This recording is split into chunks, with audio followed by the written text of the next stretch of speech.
एक साहूकार था जिसके 7 बेटे बहुएं और एक बेटी थी।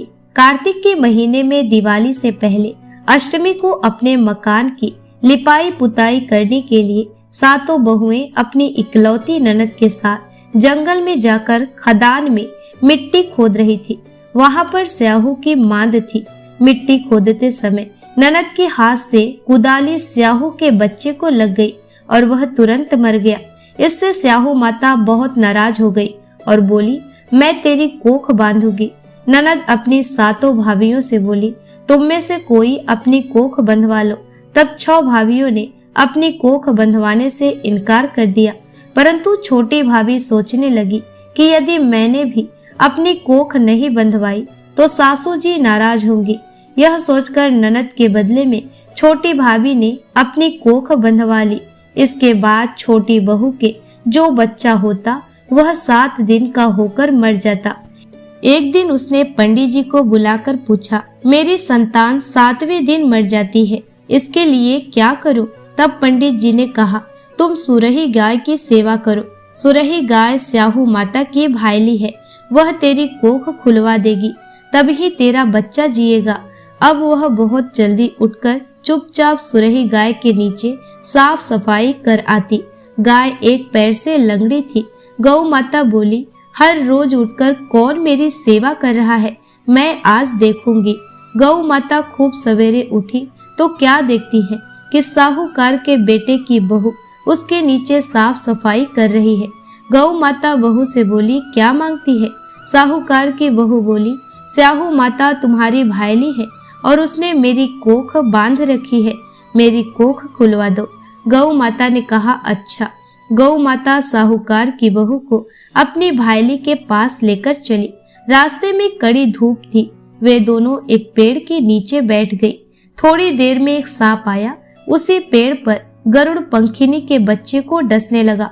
साहूकार की बहू ने सांप ढाल के नीचे दबा दिया और बच्चे को बचा लिया। थोड़ी देर में गरुड़ पंखिनी आई तो वहां खून देखकर साहूकार की बहू को चोंच मारने लगी। साहूकार की बहू ने कहा, मैंने तेरे बच्चे को नहीं मारा, बल्कि सांप तेरे बच्चे को मारने आया था। मैंने तो उससे तेरे बच्चे की रक्षा की है। यह सुनकर गरुड़ पंखिनी बोली, मांग तो क्या मांगती है? वह बोली, 7 समुद्र पार स्याहू माता रहती है, हमें तुम उनके पास पहुंचा दो। गरुड़ पंखिनी ने दोनों को अपनी पीठ पर बैठाकर स्याहू माता के पास पहुंचा दिया। स्याहू माता उनको देखकर बोली, आ बहन, बहुत दिनों में आई है।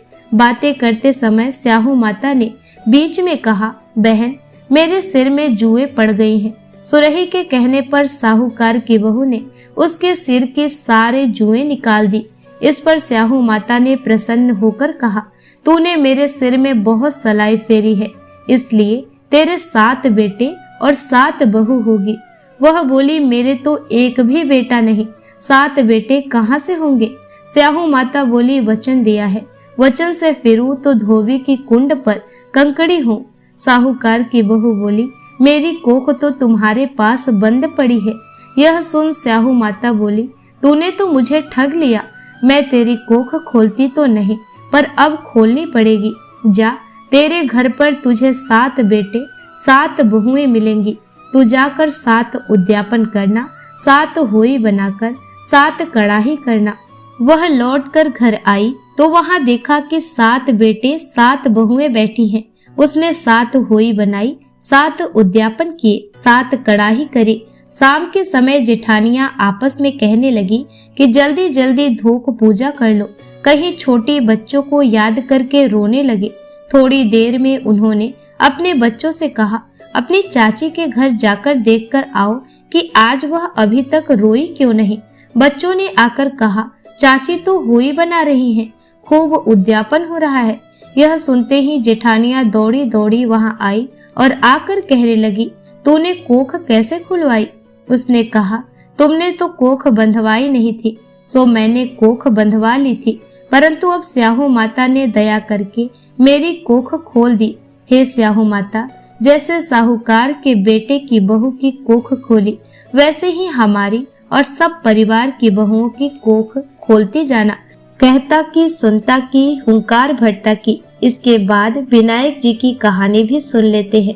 तो भक्तों, यह थी हमारी आज की कथा। आशा करती हूँ कि आप सभी को ये कथा पसंद आई होगी।